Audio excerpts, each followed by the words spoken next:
Hi friends, welcome back to my channel మా ఇంటి అభిరుచి.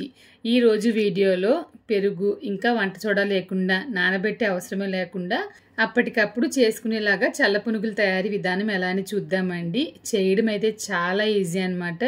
ఇప్పుడు వేరే వర్షాకాలం వచ్చింది కదా, వేడివేడిగా ఏమైనా తినాలనిపిస్తూనే ఉంటుంది. బయటకు వెళ్ళి కొనుక్కునే కంటే ఇంట్లోనే ఈ విధంగా చేశారంటే కనుక చాలా మంచిదన్నమాట. ఇంక ఈరోజైతే నేను చాలా ఈజీగా చేయబోతున్నాను. ఇంకా వీడియోలోకి వెళ్ళి చాలా ఈజీగా ఈ చల్ల పునుగుల తయారీ విధానం ఎలా అని చూసేద్దామండి. ఇంక ఈరోజైతే నేను ఇంట్లో ఉపయోగించే ఇడ్లీ దోశ బ్యాటర్ అయితే తీసుకున్నానండి. మా ఇంట్లో ఎప్పుడూ ఉంటుంది, మీ అందరికీ తెలుసు కదా. ఇడ్లీ కోసము ఇంకా దోశ కోసము ఇక్కడ ఈ పిండినే ఉపయోగిస్తారు. దీంట్లోంచి ఒక 2 గరిటెల పిండి అయితే తీసుకుంటున్నాను. నేనైతే పులిసిన పిండి తీసుకుంటున్నానండి, అందుకని చెప్పేసి నానబెట్టాల్సిన అవసరం లేదు. మీరు కనుక కొత్త పిండి తీసుకుంటే కనుక ఒక అరగంట సేపు నానబెట్టండి. ఇప్పుడు దీంట్లో నేను ఒక 2 టేబుల్ స్పూన్ల మైదా వేస్తున్నాను. మైదాకు బదులుగా మీరు గోధుమ పిండి కూడా వేసుకోవచ్చు. తర్వాత కొంచెంగా జీలకర్ర వేసాను, రుచికి తగినంత ఉప్పు వేసానండి. వేసిన తర్వాత బాగా కలపాలి. మామూలుగా మనం చల్ల పునుగులు వచ్చేసి మినపిండితో వేసుకుంటాము, అంతేకాకుండా గోధుమ పిండితో వేస్తాము, మైదా పిండితో కూడా వేస్తామండి. అది పిండి కలిపినప్పుడు ఎలా లేదన్నా గంట నుంచి 2 గంటలన నానాలి. ఒక్కొక్కసారి అయితే రాత్రే నానబెట్టేస్తాము, లేదంటే కనుక పెరుగు లాంటివి వంట సోడాలు లాంటివి వేసి కూడా చేస్తామన్నమాట. అవేమీ అవసరం లేకుండా నేను ముందే చెప్పినట్లు చాలా ఈజీగా అయితే ఈ చల్ల పునుగులు అయితే తయారు చేయొచ్చండి. ప్రతి ఒక్కరి ఇంట్లో ఇడ్లీ దోశ బ్యాటర్ అనేది ఖచ్చితంగా ఉంటుంది కదా. అప్పటికప్పుడు తినాలనుకున్నప్పుడు ఈ విధంగా 2 చెంచాల పిండితో మనకి చల్ల పునుగులు అయితే తయారైపోతాయండి. ఇంకా పిండి అయితే బాగా కలిపేశాను కదా, వాటిని బాగా ఫ్రై చేయాలి. దానికోసం కడాయి పెట్టి ఎక్కువ మంటల్లో నూనె అయితే మరిగిస్తున్నానండి. మరిగించిన తర్వాత వేడెక్కిందా లేదా అని చెప్పేసి ఒకటి వేసి చూశాను.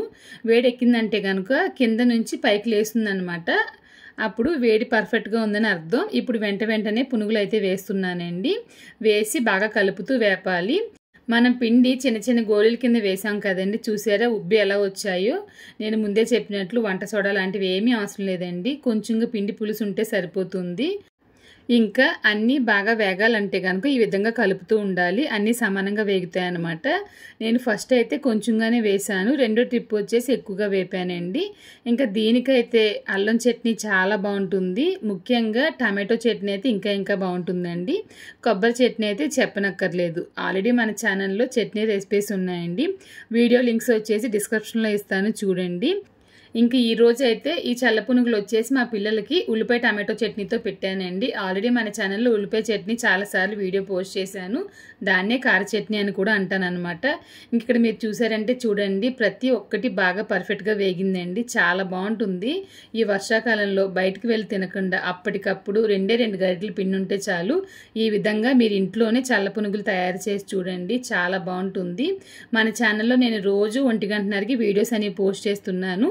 మీకు ఏమైనా రెసిపీస్ కావాలంటే కనుక మర్చిపోకుండా నన్ను కమెంట్లో అడగండి, మన ఛానల్లో వీడియోస్ అనేవి పోస్ట్ చేస్తాను. ఇంక ఈరోజు మన ఛానల్లో చాలా సింపుల్గా పెరుగు వంట సోడా ఏమీ లేకుండా అప్పటికప్పుడు చేసుకునేలాగా చల్ల పునుగుల తయారీ విధానం ఎలా అని చూశారు కదండి. ఈ వీడియో కనుక మీకు నచ్చినట్లయితే లైక్ చేయండి, షేర్ చేయండి, మర్చిపోకుండా కమెంట్ కూడా చేయండి. మీరు కనుక మొదటిసారిగా మన ఛానల్లో వీడియోలు చూస్తున్నవారు మన ఛానల్లోని వీడియోలు మీకు నచ్చినట్లయితే కనుక మీరు ఇంకా మన ఛానల్ని సబ్స్క్రైబ్ చేయలేదంటే కనుక మర్చిపోకుండా మా ఇంటి అభిరుచి ఛానల్కి సబ్స్క్రైబ్ చేయండి. ఇంకొక వీడియోలో మళ్ళీ కలుద్దాం. Thank you.